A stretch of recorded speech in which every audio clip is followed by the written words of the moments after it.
Yeah, hello. So I thought I'd do a like quick review of Jake Catterall, Josh Taylor, world title fights coming up on Saturday. There's no point waiting to the weigh-in because they both look in great shape already.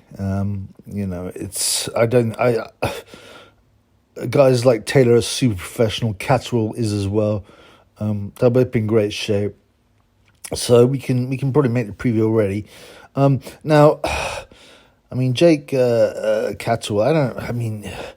He's beaten some borderline world class people, usually on points.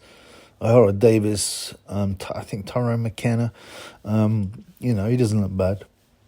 He doesn't look bad, but it's not exactly an exciting fight against one of the pound for pound bests, which Josh Taylor is. One thing about Josh Taylor is he's upped his game since even when he was an amateur. If you check his record, his amateur record was decent, but not like super. But in his last few fights, he won them all, and I think he did WSB as well.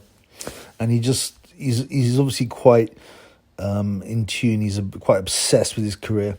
He's got that nasty streak in him, man. He really went for like Ahura Davis and gave him a proper beating and made him swallow it. And, you could see the glee in his eyes when he battered Ahura Davis to the floor. And some people say, well, you need that in boxing. You need that spine. Even the nicest fighters need to have that viciousness in the ring. And Josh Taylor certainly got it. I would say he may well be the best Scottish fighter ever. Scottish fighters have not, been that super.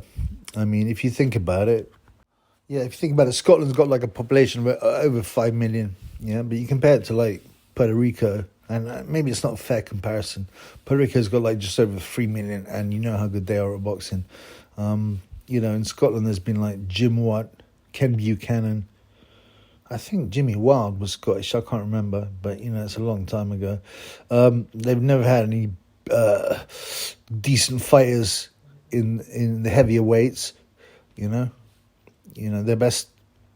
I think shortly there will be the first Scottish heavyweight champion fight in like 70 years between Jay McFarlane and this other dude called Campbell, which is pretty tragic. I mean, if you can't have a single man, to be able to fight for your home title in that period, it's a bit tragic. People say the Scots are a bit mad. Yeah, they are a bit nuts, but they generally resort to headbutts and stabbings on the street.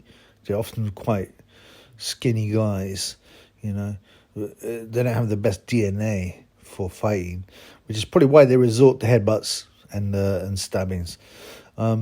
But Josh Taylor's a different case. He's definitely in the top 10 pound for pound. He's got that glint in his eye that says he wants to hurt you. And yeah, I mean, like most Scots, he gets smashed up. He gets on the old lager, the old whiskey or whatnot. There's been a few, personal issues out of the ring. He called some bouncer orange, which doesn't seem to me like a racial insult. I think it might be a sectarian insult. But he kind of he's obviously got. He doesn't mind a drink, and there's a bit of viciousness in him.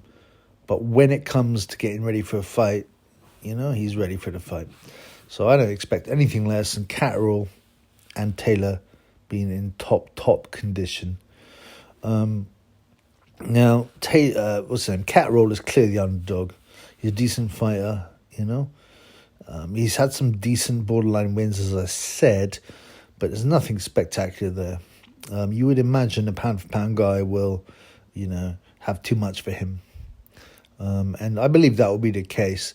I think it will be a fun fight for the first few rounds, first 5 rounds maybe. Then Taylor will start hurting him with body shots, with viciousness, and probably stop Catterall in the later rounds. Let's say about round 9, I reckon. I mean, Taylor's not the hugest puncher, but he's still a spiteful puncher, if that makes sense. So he's still got the power there, and when he wants it, and I mean, actually he wants it in every fight, the way he looks at his opponent. But I believe, between rounds 9 and 10, let's say, I think he will stop Catterall. But it will be a half decent fight. I'm not super excited about it because obviously at Taylor's level, you would almost expect him to aim higher. But I think it's a mandatory fight, so he's got to take it. And it's better than having no fights at the weekend. It's better than having rubbish. So yeah, I think it's worth watching. I don't expect an upset at all, but I expect a nice display of boxing. The odd difficult moment for Taylor, but eventually he will stop the boy Catterall. He will give a good account of himself, but he will get stopped. I don't believe this guy is truly world class, whereas Josh Taylor is clearly world class.